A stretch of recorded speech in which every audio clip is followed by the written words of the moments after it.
Olá, gente, boa noite. Boa noite, boa noite. Essa é mais uma live, ó, que legal. Nossa convidada Elaine Rosa já tá por aqui, então vamos lá inseri-la aqui na conversa. Boa noite, Leo Brasil. Boa noite, Elaine Rosa, já chegando aqui. Essa é mais uma live, ó, que legal. Hoje a gente vai falar sobre a experiência de Guaíra, São Paulo, na implementação do marco regulatório. E a nossa convidada é Elaine Rosa, que já está por aqui. Seja bem-vinda, Elaine. Muito obrigada, boa noite, tudo bem? Beleza, você me ouve bem, Elaine? Sim, estou ouvindo bem. Você me ouve bem? Ótimo, eu te ouço super bem. Que bom. Que bom que você está aqui com a gente. Que bom poder fazer essa conversa contigo, tá bom? Dessa experiência. Eu que já sei que você é uma mulher apaixonada pelo que faz, apaixonada pelo que a gente vai falar hoje, pelo seu trabalho, pelas questões das parcerias com as organizações. Então, seja muito bem-vinda. E como é de costume aqui na nossa live, geralmente eu não apresento nossos convidados, eu só digo quem são. Então, eu queria que você se apresentasse aí para os nossos convidados, para os nossos ouvintes, né, para a nossa audiência. Quem é Elaine Rosa? Fala para a gente um pouco da sua trajetória, do que você faz, enfim. Bom, eu sou Elaine Cristina dos Santos Rosa e o tempo acabei abreviando o meu nome para simplificar um pouco. Então, sou Elaine Rosa.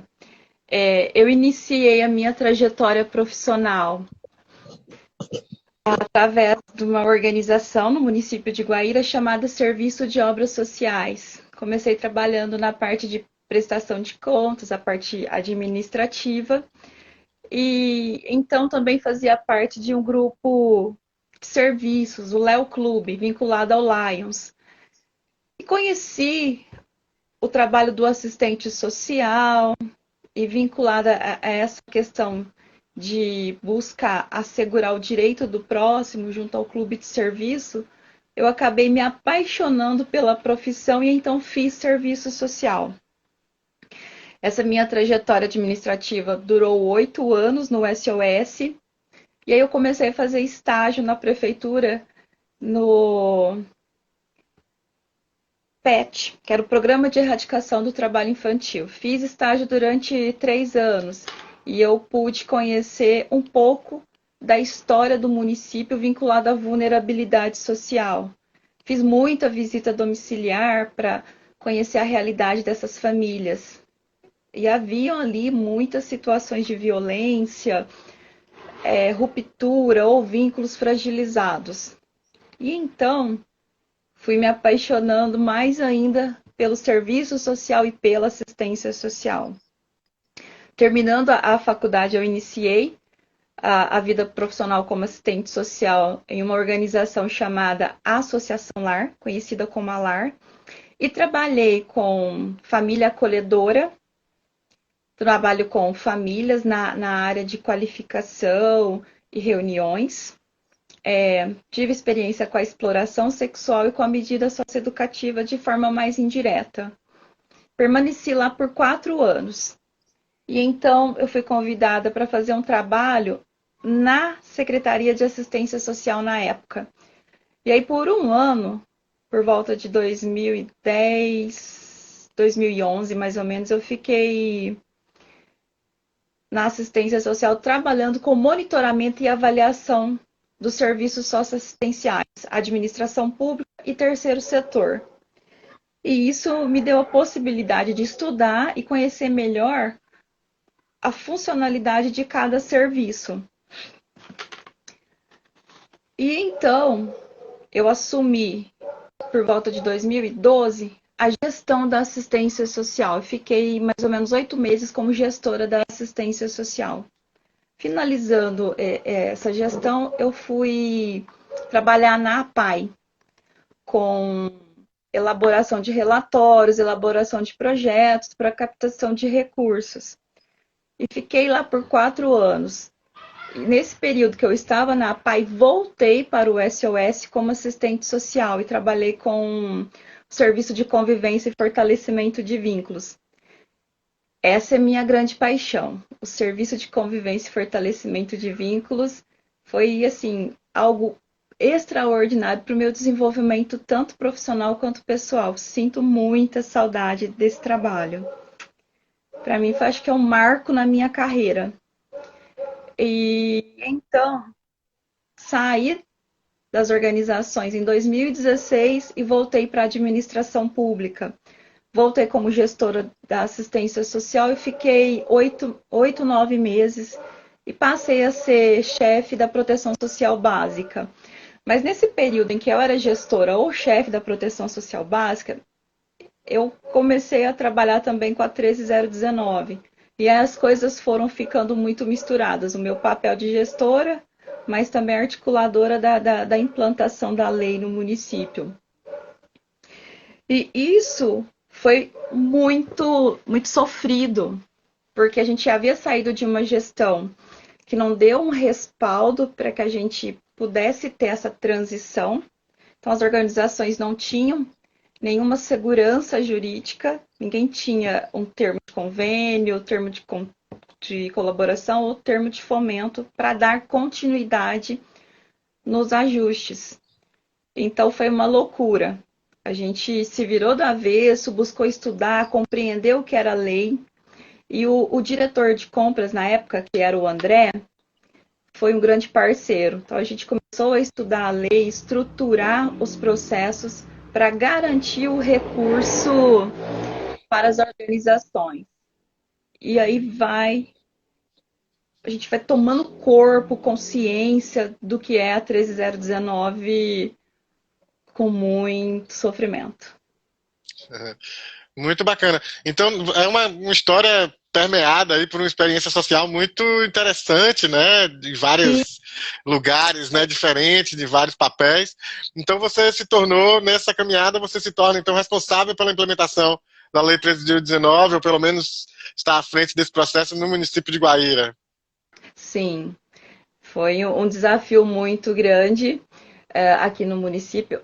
Eu acabei me tornando uma referência por eu ter essa experiência de elaboração, de plano de trabalho, de projetos, de conhecer os dois lados, de ter vínculo com o terceiro setor. Então isso facilitou muito, né? Saber a função dos dois lados. Apesar de muitas vezes a gente caminhar 2 passos e retroagir mais uns 10, as coisas foram tomando corpo. E assim, essa minha trajetória também me deu a oportunidade de participar de conselhos, conselho da criança e do adolescente, conselho da comunidade negra, conselho da assistência social, fui presidente, participei de muito evento aí, junto com pessoas assim que são chaves aqui no município. E tudo isso acaba trazendo um conhecimento e um aprendizado muito grande. Muito bom, muito bacana. Fala pra gente então um pouco sobre Guaíra, né? Quantos mil habitantes tem Guaíra? Em que região do estado ela fica? Pra quem não conhece Guaíra. Pois é. Guaíra é uma cidade do interior de São Paulo. Fica mais ou menos meia hora de distância de Barretos, a terra da Festa do Peão. Nós temos por volta de 40 mil habitantes. E a nossa região ela é cercada por cana. Nós temos aqui 3 usinas de cana-de-açúcar, temos algumas outras culturas, como feijão, soja, milho, mas a grande predominância é a cana. Muito bom. Já tem aqui a Márcia Matsumoto dizendo que Guaíra é uma cidade maravilhosa. Muito legal. E a Márcia é uma grande parceira de luta dentro dos conselhos. É uma pessoa assim extraordinária. Só para quem chegou aqui, perguntou, eu queria cumprimentar a Rosélia Mello, que é da Fase Bahia, tem feito um trabalho muito bacana sobre o marco regulatório aqui no interior da Bahia, treinando multiplicadores, conversando com as cidades também. O Edbinho, compositor, tem lutado muito pela cultura aqui na Bahia, todo mundo que está aqui. E teve uma pessoa que perguntou aqui para a gente definir o que é OSC. OSC é a Organização da Sociedade Civil. Pela Lei 13.019, são associações, fundações, entidades religiosas que atuam em projetos sociais, em causas sociais, enfim, e as cooperativas sociais também são essas 4 categorias. Outra pergunta que veio foi aqui do Luiz Top Drinks. Ele pergunta se na implementação do Miroski se aboliu o SEBAS ou a utilidade pública. Luiz, os regulamentos municipais, eles não têm o poder de abolir essas legislações, tá? Você tem a legislação federal que aboliu a utilidade pública federal, ela já não existe mais, e o SEBAS ainda existe, né? Tem toda uma discussão aí com relação ao STF sobre a sua extensão, enfim, mas o SEBAS ainda existe, tá bom? Então, o que não tem mais é a obrigatoriedade dessas titulações para você participar de algum chamamento público com base no marco regulatório. Tá bem? Isso não existe mais. Você não é obrigado a ter um determinado título para participar. Então aqui, ó, a Ju Quintina também dizendo que Guaíra é incrível. Olha só quanta gente bacana se manifestando aqui, falando da cidade de Guaíra. Muito legal. Sejam todos muito bem-vindos, muito bem-vindas, tá bem? Fala um pouco então, você já trouxe um pouco isso na sua fala, mas vamos falar um pouco mais sobre esse histórico do marco regulatório na cidade, né? Você, uma das suas experiências, você coloca que teve contato com a lei 3.019, começou a lidar com essa, ela falou que foi um pouco sofrido, então vamos deixar o sofrimento de lado, se é que se pode, mas falar um pouco dessa implementação, como é que se deu esse histórico, de onde partiu, se isso foi partiu da sociedade civil, uma pressão da sociedade civil ou da própria municipalidade, porque tem que se adequar, enfim, conta um pouquinho dessa história pra gente. Foi um processo construído. A gestão do prefeito José Eduardo, ele abriu uma porta para o setor e ele quis que isso acontecesse. Então, através de diálogo com as organizações, a administração pública começou a nortear a importância da implantação da lei, para que a gente pudesse se organizar de forma mais segura para os dois lados. E então a gente começou a soltar os chamamentos, construindo isso, buscando as melhores alternativas. Inicialmente, as organizações acabaram tendo assim um período sem recurso, e isso acarretou problemas, lógico, porque a gente não tinha condições de entrar já fazendo um chamamento. A gente precisava estudar, ver como que seria todo esse processo. Então, causou um transtorno financeiro para as organizações inicialmente. Soltamos os primeiros chamamentos, foram da assistência social. As organizações da assistência social, elas são muito presentes aqui no município. A gente destaca, por exemplo, a SOGUB, que trabalha com crianças e adolescentes, o Serviço de Obras Sociais, que trabalha com jovens e adolescentes, a APAI, o Centro de Ação Social Nossa Senhora Aparecida, que tem a execução de ILPI, Instituição de Longa Permanência, residência inclusiva para pessoas com deficiência e centro-dia. Temos o Instituto Oswaldo Ribeiro de Mendonça, que trabalha com crianças e adolescentes. A Associação Lar, que trabalha com pessoas em situação de rua, acolhimento na modalidade Casa-Lar para crianças e adolescentes, e a medida socioeducativa em meio aberto, a liberdade assistida e prestação de serviço à comunidade. Alguns serviços a gente conseguiu nortear através da inexigibilidade ou... Nossa, agora me deu branco. Inexigibilidade ou a dispensa, para que a gente pudesse ganhar um certo tempo, e eram serviços assim que era impossível que não acontecessem. E aí a gente foi se norteando. Inicialmente, olhando hoje, os nossos editais eram até grotescos. E hoje a gente conseguiu reorganizar isso, foi ficando um pouco mais fino essa estrutura. Por volta de... Eu fiquei na assistência social, fazendo esse trabalho com todas as secretarias de articulação, de termos de fomento, termos de colaboração, chamamento público, e até a questão dos concursos de projeto, porque também trabalho com a 9790, até início de 2018, mais ou menos. Nesse período, eu vou para dentro do setor de compras, da diretoria de compras, e aí a gente começa a organizar uma comunicação mais assertiva dentro do compras, pensando no terceiro setor. E aí a gente foi moldando melhor essa estrutura. 2018, 2019 a gente consegue aí mais uma pessoa, depois vem outra pessoa para melhorar a estrutura, para olhar para o terceiro setor. E em 2020, a seção de parcerias ela é implantada dentro da estrutura administrativa da Prefeitura do município de Guaíra. Então, foi um processo passo a passo, de certa forma, até rápido, que a lei também é muito nova, e a gente acabou ganhando muito com isso, porque é uma referência para gestores, comissões, as organizações tirarem suas dúvidas, estabelecer diálogo. Em alguns momentos a gente tem muito conflito, mas é um processo de muita construção e troca. Eu sinto que a implantação dessa seção de parcerias, para nós, é um ganho muito grande, tanto de administração pública quanto para as organizações. A minha trajetória com essa relação de trabalho entre organizações e terceiro setor, administração pública, é uma trajetória de mais ou menos 22 anos. E o setor de prestação de contas era algo assim muito mecânico. A gente entregava essas prestações de contas, mas não tinha nenhuma orientação mais direcionada, e os relatórios eram pouquíssimo analisados, tudo era muito financeiro.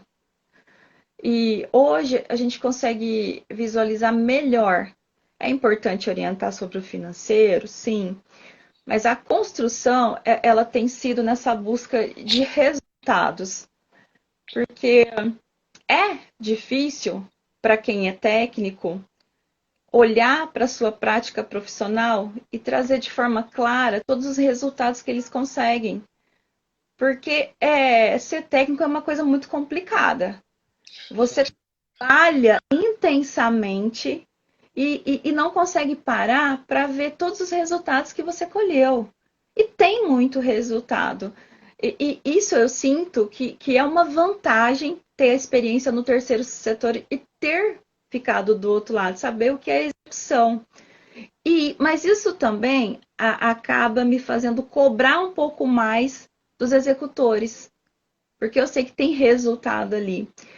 E nisso, Guaíra é muito efetiva, porque as nossas organizações, elas são organizações que estão aí há muito tempo, sempre buscaram, lutaram a assegurar os direitos da população.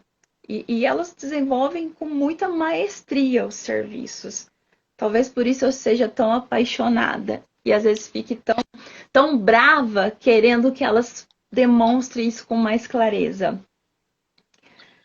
Bom, Elaine, você traz um histórico muito interessante, né, da experiência de Guaíra, pelo que eu entendi, né, um pouco o protagonismo primeiro da área da assistência social, a rigor é isso, porque é a área que realmente faz mais parcerias, isso em nível nacional, né, em qualquer município, enfim.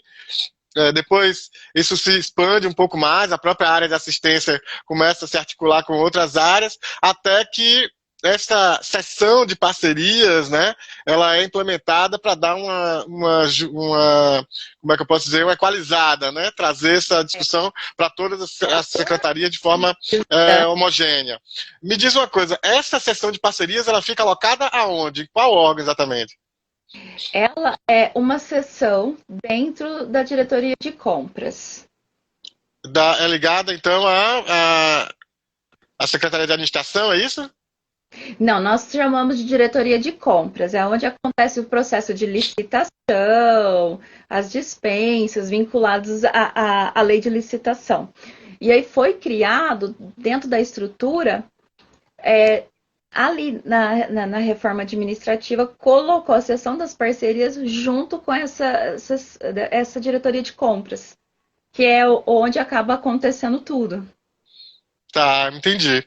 Bacana. E me diz uma coisa, qual é, aliás, vamos falar primeiro do decreto municipal, né? O Guaíra tem um decreto municipal, que é o decreto 5.034, de 27 de dezembro de 2017. Me fala um pouco desse decreto, qual a sua participação aí nessa discussão, como é que foi seu protagonismo também, e como ele foi construído, né? Houve um processo de participativo, dialógico, ou ele foi construído apenas pela gestão? Nós, enquanto administração pública, teve um referencial que foi o Éder, que era da Secretaria de Justiça e Transparência. Ele fez a minuta, a gente teve várias trocas buscando essa segurança, esse norteador no município. Nós norteamos a minuta, encaminhamos por e-mail para as organizações, para que elas pudessem analisar e indicar ali norteadores para que a gente pudesse fechar isso. Depois desse período, a gente deu um período para que eles pudessem analisar, nós marcamos uma reunião para apresentar o decreto e discutir com as organizações, a sociedade civil, essa estrutura, se ela estava contente, se deveria alguma alteração. E durante esse processo, houve algumas alterações. As organizações indicaram alguns eixos que estavam inadequados ou que não contemplava algumas necessidades, e nós fizemos essas adequações, e aí ele se transformou em decreto. Muito bacana. Então houve um processo dialógico. Eu queria cumprimentar duas pessoas que chegaram aqui, cumprimentar todo mundo, na verdade, que chegou, mas duas pessoas em especial. O Nil César, que é o presidente do Confoco de Belo Horizonte, né? Grande Nil César, e o pessoal da ADEFAL, Associação de Deficientes Físicos de Alagoas, que está aqui presente. Tem o Renan, Aninha Hard, Nilson Oliveira, Maria José Cacheta, o Instituto Corango, Melissa Oliveira, Henrique Ramos, Simone Diane. Simone, dizer para você o seguinte, a gente tem outras lives no nosso canal no YouTube, as redes sociais do Oscar Legal Instituto, eu estou colocando aqui os links, você pode ir lá, no nosso canal no YouTube tem várias lives, inclusive algumas delas que falam um pouco mais sobre o marco regulatório, sobre a Lei 3.019, esmiuçando um pouco mais esses conceitos, tá bem? Hoje a gente não vai trazer esses conceitos, a gente vai falar aqui de uma experiência prática, que é essa experiência de Guaíra, mas você, se quiser aprofundar um pouco mais, eu sugiro que você acesse aí o nosso canal no YouTube, que você vai ter lá uma live com a Laís de Figueiredo Lopes, que a gente fez especialmente falando sobre o marco regulatório, e temos outras também, com o Nailton Cazumbá, com o Mauri Cruz, enfim, são 1 ano e meio de lives, são mais de 35 lives no nosso canal, e muitas delas têm tratamento sobre, né, trata sobre esses temas que a gente está falando. Queria aproveitar aqui, Elaine, que a gente parou, e convidar aí o pessoal, tem uma série de eventos aí acontecendo e que vão acontecer, e eu não posso deixar de convidar o pessoal. Quinta-feira, dia 8 de julho, né, daqui a 2 dias, a gente vai ter das 17 às 20 horas o webinário sobre o marco regulatório no extremo sul da Bahia.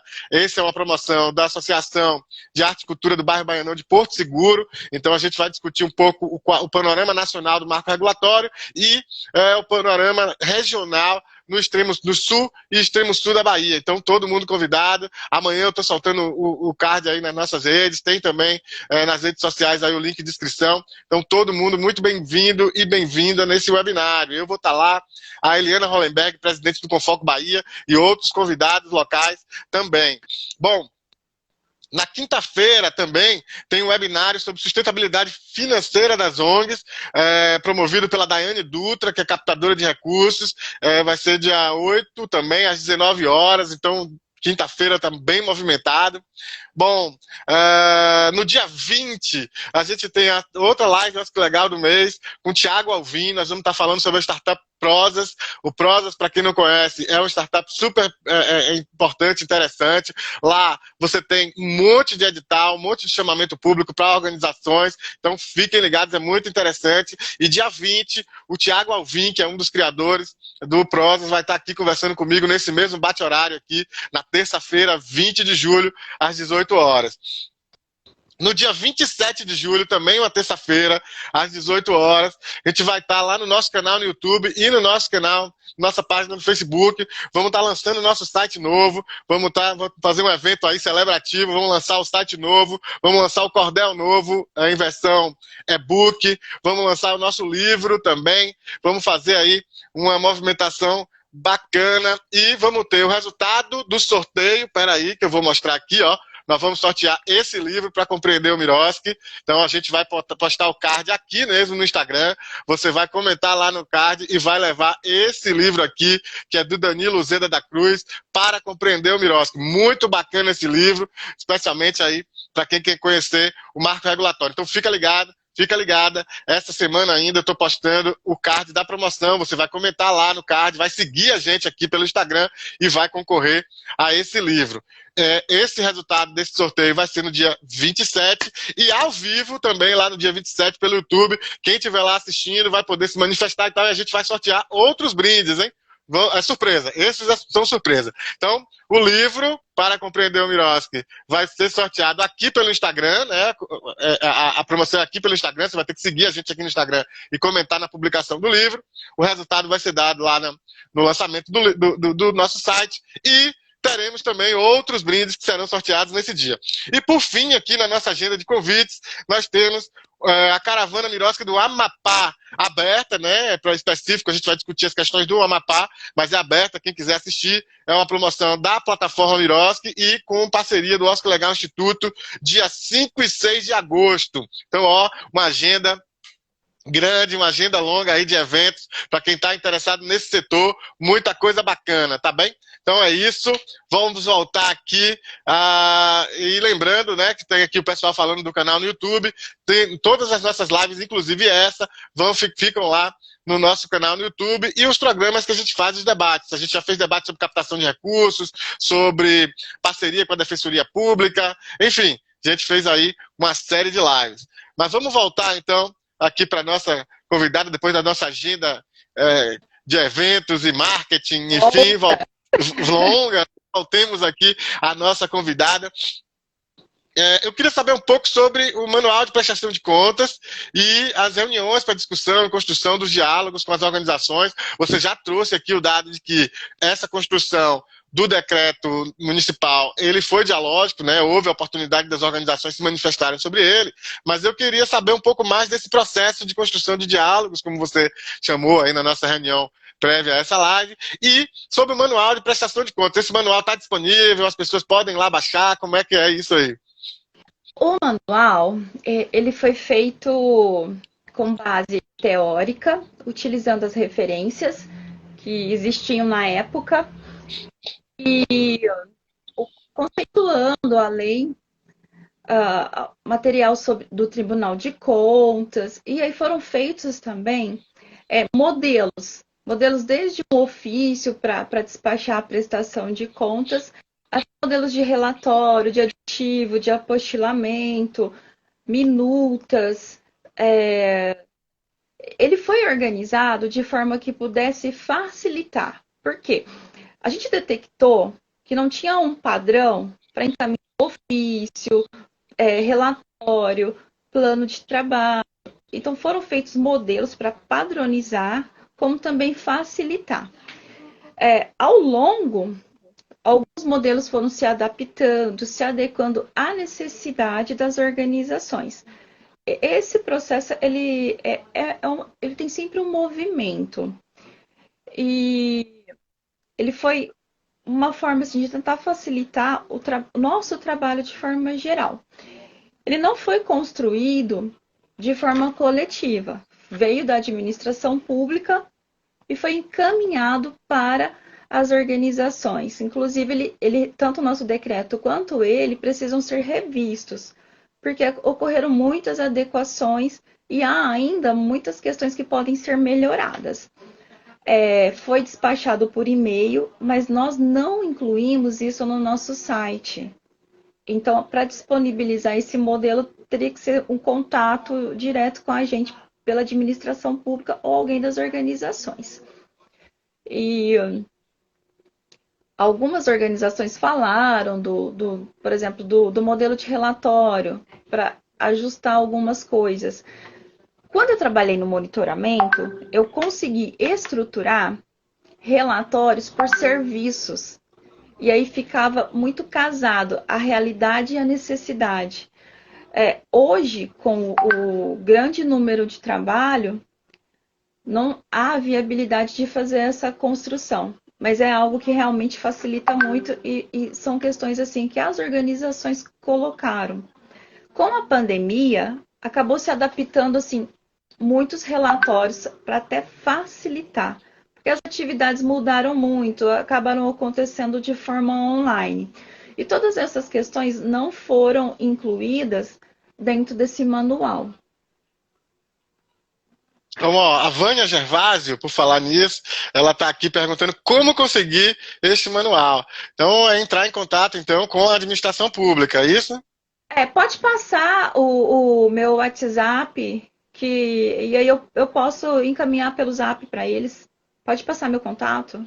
Então, Vânia Gervásio, aqui, você que está aí no Instagram, a Elaine tem um perfil que chama Alô Terceiro Setor, que eu recomendo, inclusive, ela sempre traz dicas muito interessantes e muito bacanas para as organizações. Então, por esse perfil aí, você também pode mandar um direct para ela e ela vai trocar o WhatsApp contigo, enfim, vai te mandar esse manual. Eu vou ver aqui se eu tenho esse manual. Eu acho que eu não tenho de Guaíra, eu tenho, né? Eu costumo colecionar, digamos assim, muitos manuais, legislação, enfim. Aliás, uma das coisas que a gente vai disponibilizar no nosso site novo é toda a legislação. A gente está fazendo um levantamento dos regulamentos municipais do marco regulatório. Hoje a gente já tem o levantamento de 535 regulamentos municipais. Todos eles já estão indo para o nosso site. Hoje tem uma parte deles, mas no dia 27, quando a gente vai lançar o site novo, vão estar lá todos os 520. Certo? E a gente está pensando em colocar também os manuais das cidades. É um projeto ainda para o futuro. Quem sabe a gente não coloca o de Guaíra também. Então, se eu não tiver, eu também vou entrar em contato contigo para que você me mande esse manual. Tá certo? Então, a Vânia Gervásio está dizendo que ela é de Brasília, mas que ela vai entrar em contato contigo para ter acesso ao manual. Muito bacana, Vânia. Você aproveita e segue aí a nossa querida Elaine no perfil Alô Terceiro Setor. Muito bom. Obrigada. Bom, a gente falou também, quando a gente estava na preparação dessa live, um pouco sobre a capacitação, né? Em 2017, especialmente, foi feita uma grande capacitação e mobilização dos atores envolvidos com o marco regulatório em Guaíra. Fala pra gente quem foi envolvido, como foi essa mobilização, se houve uma atualização dessa capacitação, desses cursos, enfim, mais novo, ou se foi apenas ali, foi localizado, se tem planejamento para se fazer mais. Fala um pouquinho pra gente disso. A necessidade de conseguir implantar era tão grande que eu, junto com as pessoas que trabalhavam comigo na assistência social, a gente saiu como se estivesse dando tiro em tudo quanto é curso que aparecia de 3019. Então, assim, a gente rodou a região para fazer cursos. Então, a gente foi em vários lugares. Primeiro individualmente. E aí nós conhecemos uma pessoa que tinha uma linguagem muito acessível. Por sinal, ela foi professora, então acho que isso facilitava a didática dela. E a gente acabou contratando ela para fazer ciclos de reuniões. Reuniões com todos, reuniões por entidades, com monitoramento. E aí foram alguns meses, no ano de 2017, com essa empresa trazendo esses conteúdos e reflexões. Foi um processo assim de grande crescimento. Discutimos relatórios, essa necessidade de implantação da lei. Foi um processo assim, muito rico. E a gente levou ônibus lotado lá para a USP, quando teve um curso na USP lá em Ribeirão Preto. Que legal. Sempre que tinha um evento, a gente organizava para levar as organizações e o poder público. Então não podia ouvir 13019 que a gente saía correndo para pegar todas as oportunidades. Era uma loucura. E isso foi indo. E enquanto articuladora dessa organização aqui no município, eu realizei assim, muitas reuniões para refletir, para dialogar, para construir, para ter a troca entre comissões, entre quem trabalhava no terceiro setor, para estreitar o que era cada organização. Tive reuniões só com as organizações, fiz visitas, sentei só com comissão, sentei com gestores, sentei com o prefeito, com o pessoal que trabalhava mais direcionado comigo. É um processo que ainda é contínuo. Com a pandemia, reduziu. Eu ainda continuo me qualificando sempre. Eu fico assim, tanta coisa que eu busco fazer que às vezes eu nem dou conta. Meu corpo acaba se desgastando. Por exemplo, recentemente, semana passada, eu terminei um curso pela PUC de São Paulo, com a Laís, com a Paula, e para mim foi Sensacional! O melhor curso. incrível. Eu tenho vontade de pegar as duas e trazer para cá, para multiplicar isso, porque foi assim muito bom. E quanto mais eu faço, mais curiosa eu fico. E aí parece que aparece mais interrogações, e essa necessidade de acertar, de fazer as coisas caminharem da melhor forma possível, de buscar desburocratizar um pouco do nosso trabalho, porque ele ainda é muito burocrático, facilitar para as comissões, facilitar para as organizações, trazendo agora nesse momento que a gente já experimentou, já se jogou, já brigou, já se descabelou, uma acolhida mais sensível para que a gente possa trabalhar de forma mais serena. Hoje esse é o meu foco, que a gente consiga com mais clareza demonstrar os resultados, mas sem sofrimento. Por isso muito bom. Muito bacana. E você trata dessa questão, para quem não sabe, gente, ela citou duas pessoas. A doutora Laís de Figueiredo Lopes foi a pessoa que estava à frente da discussão do marco regulatório na presidência da República, né, quando ele foi criado, enfim, quando ele estava sendo gestado, né, digamos assim. E a doutora Paula Storto é sócia da doutora Laís e são duas experts do mais alto nível nesse país. Grandes advogadas, grandes professoras, são pessoas que eu tenho no mais alto conceito e que estiveram aqui também com a gente nas lives. A doutora Laís esteve mais de uma vez conversando comigo aqui numa live, acho que legal, e a doutora Paula também teve, acho que, se eu não me engano, foi a última live de 2020, foi justamente com a doutora Paula Storto, e ela deu um show, como sempre, de uma competência absurda, ela deu um show aqui com a gente, então fiquem ligados, está lá no nosso canal no YouTube, disponíveis para quem quiser conhecer essas duas feras, só tá por lá. E queria também dizer aí pro pessoal, tem um monte de gente aqui, eu sei que tem o pessoal que segue você, o pessoal que tá aí na região, o pessoal do extremo sul da Bahia tá por aqui também, o Thiago Maciel, da Associação de Arte e Cultura do Baianão, que tá promovendo esse webinário que eu convidei na quinta-feira. Então a Cris Astori, que é lá do extremo sul da Bahia também, muito obrigado vocês por aqui, e ela tá aqui falando, ela da Associação Levanta-te, lá de Teixeira de Freitas, na Bahia. Cris, obrigado, Cris, pela sua audiência.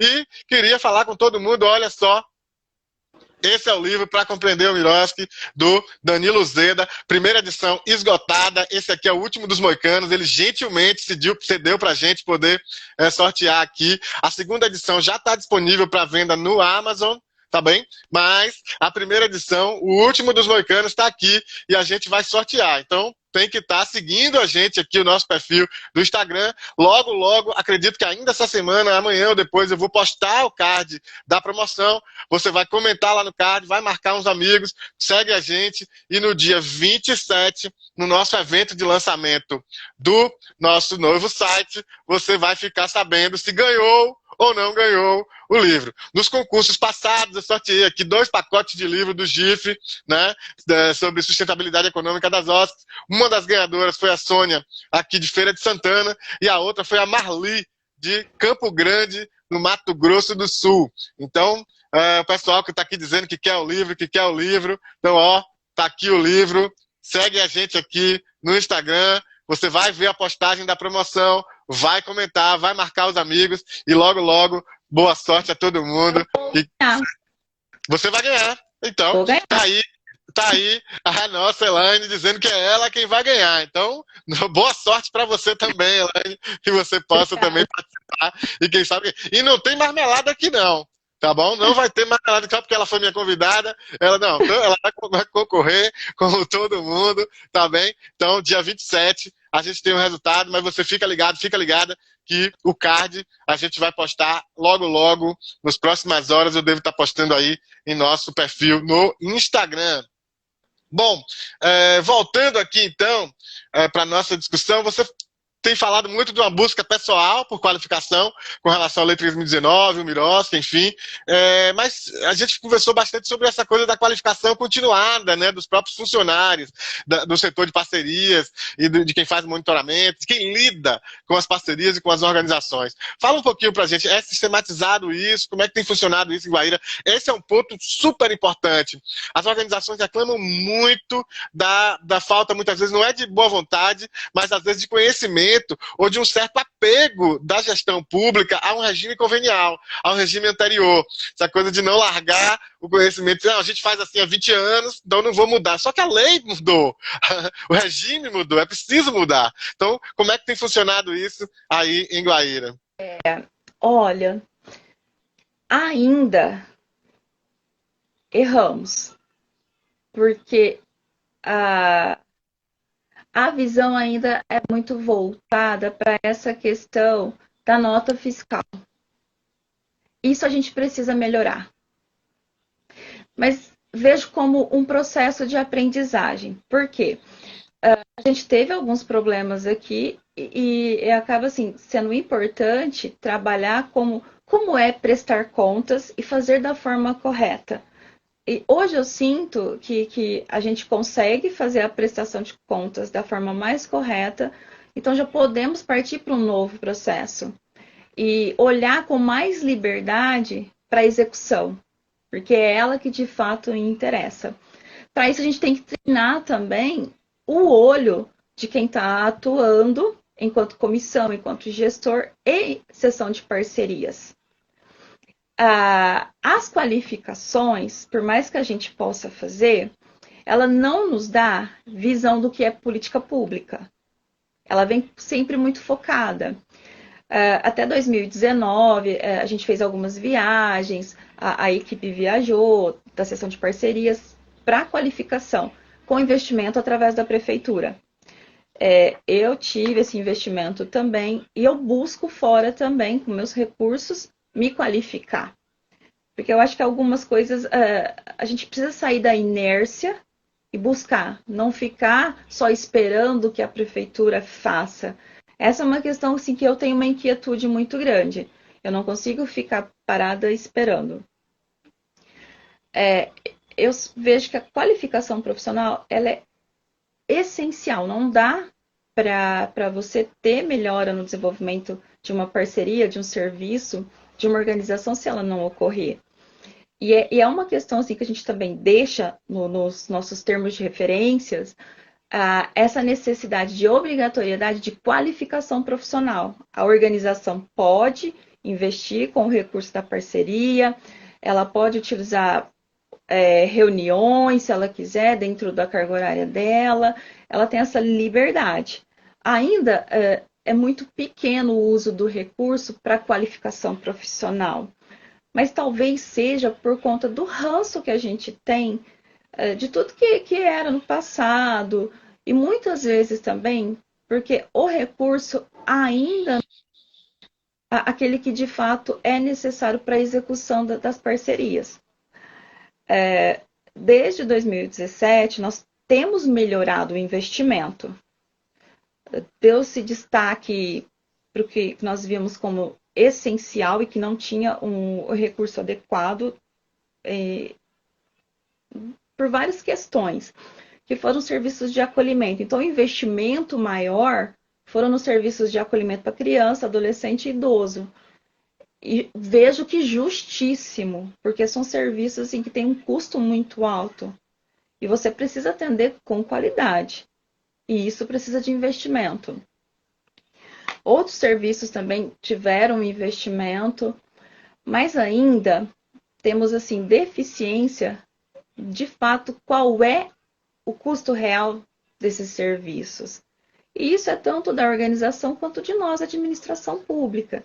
Nós estamos descobrindo como fazer esses cálculos e aí melhorar o investimento.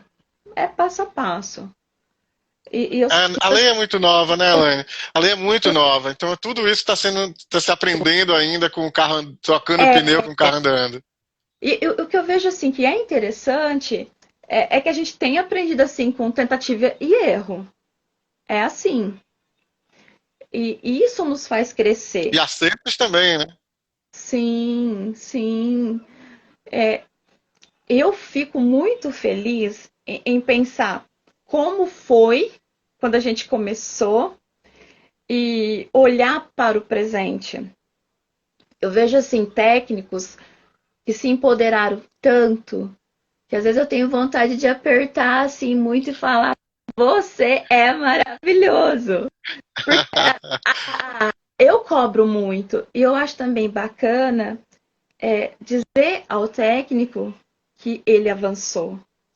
Porque a gente apanha tanto enquanto técnico, eu sei porque eu também já apanhei, e dificilmente alguém vem e reconhece o trabalho técnico. E o trabalho técnico é o coração de uma organização. Ele faz total diferença. Muito bacana, muito bacana. Fala pra gente um pouco, pensando em outros municípios, seja da sua região, seja do Brasil. A gente tem dialogado muito com municípios como Belo Horizonte, que realmente é um case de absoluto sucesso, né, o mais avançado que existe de implementação do marco regulatório no país. Né, a gente referencia muito o caso de Belo Horizonte, o estado da Bahia tem avançado e a gente tem outros exemplos aqui e ali. Nós tivemos aqui, por exemplo, a Thaisa Moté lá de Rio Verde, no interior de Goiás, também falando da experiência, mas tem uma peculiaridade que é estar no interior, né, ser um município de interior e estar nessa luta, nessa busca por implementação do MIROSC. O que você diria a partir dessa sua experiência para outros municípios, para os gestores públicos, enfim, de como, da implementação? O que você diria do exemplo, de conselho, enfim, para esses outros municípios? Que eu diria, seja apaixonado por política pública, seja apaixonado por pessoas. Porque para dar certo, é necessário você ter uma sensibilidade. Mesmo que às vezes você seja duro, você tem que acreditar. E para isso dar certo, você tem que acreditar que o terceiro setor faz diferença. Porque ele não está ali para fazer o papel do Estado. Ele está ali para complementar, para ser um parceiro. E muitas vezes o trabalho se torna essencial porque ele faz realmente a diferença. Muito legal, muito bacana. A Simone está dizendo que ela é apaixonada pelos dois. E eu vou dizer uma coisa para vocês.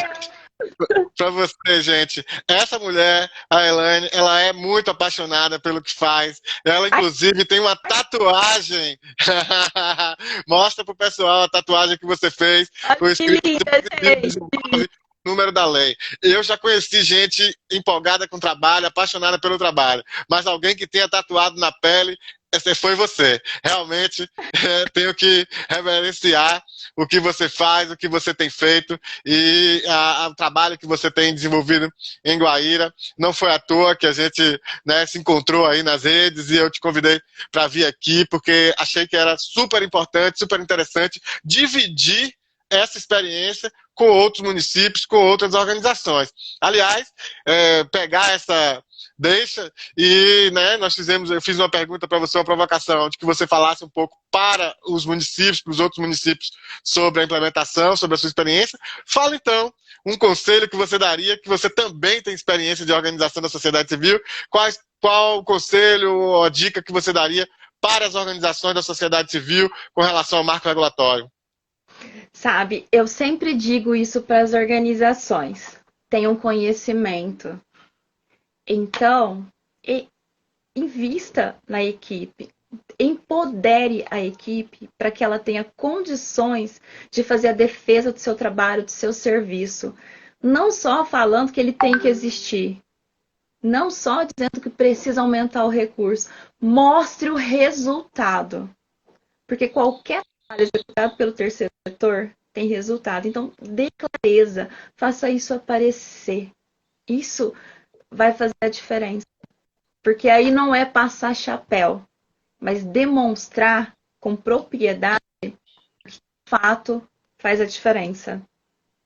Muito legal. Isso, traduzindo aí ou trazendo para o campo institucional, é dizer para as organizações que você precisa mostrar o seu trabalho quantitativamente e qualitativamente. Para isso é preciso se qualificar, é preciso ter conhecimento, é preciso ter capacidade técnica. Quando você elabora um projeto de, sei lá, de dar curso, capacitação, de dar aulas, você não só diz, olha, nós vamos pegar 10 crianças, dar tantas aulas e pronto. No relatório você não mostra, não é só isso, né? Foram X crianças, 10 aulas. Tá, mas qual o conteúdo? Que tipo de abordagem foi feita? Qual a metodologia utilizada? O que é que aquelas crianças, aqueles adolescentes, aqueles jovens, enfim, trouxeram de questionamentos? Quais as principais carências do ponto de vista técnico eles têm? Isso é qualificar os relatórios, é qualificar a demonstração que a sua entidade faz, tanto para o financiador quanto para toda a sociedade, porque isso também tem a ver com sustentabilidade social. Isso é incrível. Esse é o sonho que eu tenho. A organização ela precisa estar empoderada. Eu não consigo pensar diferente. E eu sempre digo isso para as organizações aqui. Se empodere. Isso vem muito. Eu fico muito feliz de ouvir isso. Isso vem muito na linha do que o OSC Legal Instituto, pelo qual ele foi criado e pelo qual ele vem se desenvolvendo, a ideia de entregar o conhecimento jurídico para as organizações, né? Tirar da caixinha jurídica, às vezes com linguagem que é um pouco mais inacessível, né? Alguns reclamam, um pouco, né? Tem que ter ali as nuances, saber um pouco da questão jurídica, e a gente entrega, traduz e entrega para as organizações. Nossos convidados, sempre eu converso com os nossos convidados antes, quando eles são da área jurídica, olha, quanto menos palavras, termos jurídicos complicados, e se tiver necessidade de usar um termo jurídico, vamos traduzir. Não no sentido de nivelar por baixo, né, Anne? Porque as pessoas precisam ter acesso e, né, chamar as pessoas de burra porque elas não conhecem. Não é isso, ao contrário. É justamente cuidar para que a gente continue tendo um alto nível nas discussões, mas entregar isso com a linguagem inteligível, porque muitas vezes a linguagem jurídica ela é técnica, ela é complicada para determinadas pessoas, então vamos entregar a informação da melhor forma possível. Isso a gente precisa pensar na questão de acessos, porque aí nós temos também as pessoas que acabam sendo presidentes, são da diretoria, e muitas vezes essas pessoas elas são pessoas muito simples e que abraçam uma causa como aquilo que elas acreditam, como missão. Então a gente tem que pensar em todos os públicos. Não é acesso, dar acesso. Muito bom, muito bacana. Então aqui o Carlos aqui perguntou onde é que pode comprar o livro. O livro ele está à venda na Amazon, tá? A segunda edição dele está à venda na Amazon. É o livro do Danilo Uzeda da Cruz. Danilo é servidor do Estado da Bahia, conselheiro do Conselho de Fomento e Colaboração do Estado da Bahia. Ele escreveu esse livro que é muito bacana, tá certo? Tem duas peculiaridades desse livro. Que ele toma o caso de implementação do Estado da Bahia, né? Implementação do marco regulatório, o Confoco, enfim. Então ele traz essa trajetória muito bacana. E outra que o Danilo não é advogado. Então, a rigor, os livros sobre o marco regulatório são escritos pelo pessoal da área jurídica, e ele não é da área jurídica. Isso traz um outro olhar para a questão do marco regulatório, né? Então, muito bacana. E queria aproveitar para cumprimentar aqui a professora Hamilta, no Instituto, professora Hamilta aqui da Bahia, uma grande lutadora pela educação, né, popular aqui no estado, ela que é ligada às bibliotecas comunitárias. Professora Hamilta, todo o nosso respeito, todo o nosso carinho pela sua atuação, uma grande parceira aqui, que está aqui dando a honra dessa audiência. Está aqui o Célio Rocha dizendo que isso é legal, muitos conselheiros não conhecem muitos termos jurídicos, então a ideia é que a gente possa também traduzir essas questões. Foi por isso mesmo, já falando aqui, que a gente escreveu, por exemplo, o Cordel do Miroski, para falar de poesia, falar de legislação em termos de poesia, auxílio do nosso querido Jezão Castro. Esse cordel, da forma como ele está aqui, escaneado, ele está lá no nosso site para baixar, mas a gente está lançando no dia 27 uma versão dele em e-book. Ele ficou tão bom que a gente vai lançar ele em e-book, e também ele está animado, tá? No nosso canal no YouTube tem a animação do cordel, está em desenho animado, e aí é livre, você use e abuse. Quando for fazer uma capacitação, certamente pode utilizar, não tem problema nenhum, é gratuito. Você usa, né, Elaine? Bom, muito. Que legal, isso me faz muito feliz também. Então, gente, é isso. Como eu costumo sempre dizer por aqui, a live, quando é boa, a gente pisca o olho e ela está terminando, e hoje não foi diferente. Queria agradecer demais a Elaine por estar aqui com a gente, dividindo esse papo, batendo esse papo comigo, mas dividindo essa experiência com todo mundo, com a nossa audiência. Lembrar a todo mundo que a live aconteceu aqui no Instagram, ela fica salva aqui no IGTV, aqui no Instagram mesmo, e também a gente coloca ela disponível lá em nosso canal do YouTube. Então esta live e todas as outras que a gente tem feito ficam lá no nosso canal no YouTube. Sabe, Elaine? Uma pessoa me disse outro dia que ele resolveu duas coisas na casa dele, porque tinha lá um problema da hora de lavar os pratos e tal, então ele resolveu. Ele não tem muito tempo agora para assistir a live no horário que acontece, mas assim que ele vai lavar os pratos, ele bota o celular dele lá e ele lava os pratos assistindo a live. Então ele resolveu o problema com a mulher dele, da divisão ali da hora de lavar os pratos. Ele disse, não, eu lavo. O problema é o horário, que a gente nunca combinava. O tempo, tá certíssimo. Otimizou o tempo. Então, a live, eu acho que legal, está ajudando, inclusive, a resolver questões aí, e evitando problemas conjugais para esse casal. Então, fico muito agradecido. Brincadeiras à parte, gente. É só para dizer que você pode assistir aqui e pode assistir também no nosso canal no YouTube. Queria agradecer a todo mundo que está aqui assistindo, seu público que te acompanha está muito aqui, o pessoal de Guaíra, a professora Milta e todo mundo que está por aqui. Um grande abraço para todo mundo e mais um grande abraço mais ainda para a Elaine, que veio aqui, disponibilizou seu tempo para falar da sua paixão, que é esse trabalho, né? Então eu queria que você pudesse falar para a gente, fazer suas considerações finais e o último alô aí para a nossa audiência. Bom, eu agradeço muito esse momento. Confesso, assim, que é algo que eu não costumo fazer porque eu sou tímida, acabo ficando muito nervosa, ansiosa com essas coisas. Mas eu acho que era algo assim que eu deveria fazer. Gostei muito, foi uma experiência muito bacana e agradeço.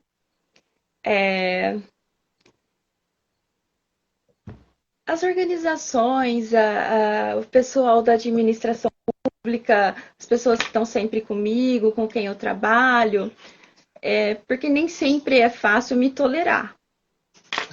Eu sou uma pessoa difícil, eu cobro muito. E essa minha cobrança, ela não é uma cobrança de desrespeito, ela é uma cobrança de alguém que sonha de fato em ver políticas públicas efetivas. de alguém que acredita no terceiro setor e que também, enquanto administração pública, quer investir em algo que dá resultado. Então, muitas vezes, a puxada de orelha, a cobrança está relacionada a tudo isso. Então, gratidão a vocês, gratidão a OSC Legal, por ter me dado essa oportunidade de dividir toda essa paixão que eu tenho. Esse meu Muito bacana, Elaine, muito bacana. As pessoas estão aqui elogiando você demais. A Monique dizendo que você é incrível. A Ju Quintina dizendo que você é maravilhosa, sua contribuição é essencial. Eu me somo a essas pessoas. Você realmente trouxe aqui questões muito interessantes. Daria para a gente ficar aqui mais umas 3 horas de conversa, mas a gente tem o tempo limitado. Queria aproveitar. Ele entrou agora, mas dá tempo ainda de cumprimentar o grande André Carvalho, advogado, hoje à frente da Comissão Especial do Direito do Terceiro Setor da OAB Nacional. Então, querido André Carvalho, um grande abraço, fazendo um excelente trabalho. Já esteve aqui comigo também numa live, certamente faremos outras questões juntos, né? Então, é isso, gente. Muito obrigado. Para fechar, eu queria só reiterar os convites. Quinta-feira, webinário do Miroski, no extremo sul da Bahia, uma realização da Associação de Arte e Cultura do Bairro Baianão de Porto Seguro. Então, a gente vai discutir um pouco sobre o cenário do Marco Regulatório Nacional e no extremo sul da Bahia, né, na região sul, extremo sul da Bahia, dia 8, quinta-feira, das 17 às 20 horas, pelo YouTube da Associação Arte e Cultura do Bairro Baianão. Presença confirmada, Eliana Hollenberg, presidente do Conselho de Fomento e Colaboração do Estado da Bahia, e eu também vou estar lá dando uma palhinha. Também na quinta-feira, o webinário Sustentabilidade Financeira das ONGs, uma realização da Daiane Dutra, captadora de recursos, querida, parceira. Vai ser dia 8, às 19 horas, pelo YouTube da Daiane. No dia 20, nova live OSC Legal. Dessa vez a gente vai estar falando sobre a startup Prosas, é uma startup voltada a os editais, os chamamentos públicos de projetos, muito interessante também. A gente vai estar com o Thiago Alvim, dia 20 de julho, não esquece, 18 horas, aqui nesse mesmo bate-canal, aqui no nosso Instagram. E no dia 27, o lançamento do site do OSC Legal, toda a legislação, tudo vai estar lá. O Cordel do Miroski, versão e-book, vai estar lá. A gente vai dar o resultado do sorteio do livro, né? O resultado vai sair nesse dia, o sorteio desse livro vai ser por aqui, e no dia 27 a gente vai ter também sorteio de brindes ao vivo, hein? Quem estiver assistindo vai poder participar. Um dos brindes é um livro, esse aí é o resultado, mas vai ter mais livros que a gente vai sortear por lá, no dia 27. Aproveitar também para cumprimentar o querido Nailton Cazumbá, uma grande referência também para as organizações, contador de altíssimo nível, uma das referências nacionais do setor, está aqui com a gente também, dando a honra dessa audiência. E, por fim, Caravana Miroski, Amapá, da plataforma Miroski, dia 5 e 6 de agosto, em breve, está aí a inscrição, os cards, para quem é do Amapá, pode ficar ligado, pode ficar ligada, que a gente vai fazer essa mobilização no estado do Amapá. Elaine, mais uma vez, muitíssimo obrigado de coração por você estar aqui, foi excelente e a gente segue. Eu estou aguardando aquela proposta para a gente fazer aquele webinário aí, regional, do marco regulatório, para a gente trocar umas ideias com as organizações aí da região, eu poder falar um pouco da experiência do OSC Legal Instituto também com as entidades aí. Nós já conversamos sobre isso, estou aguardando, hein? Um grande abraço para você, grande abraço a todo mundo que está por aqui, até dia 20, até todos os eventos que eu convidei hoje, seguimos junto, um abraço, tchau, tchau. Tchau, abraço, obrigada a todos.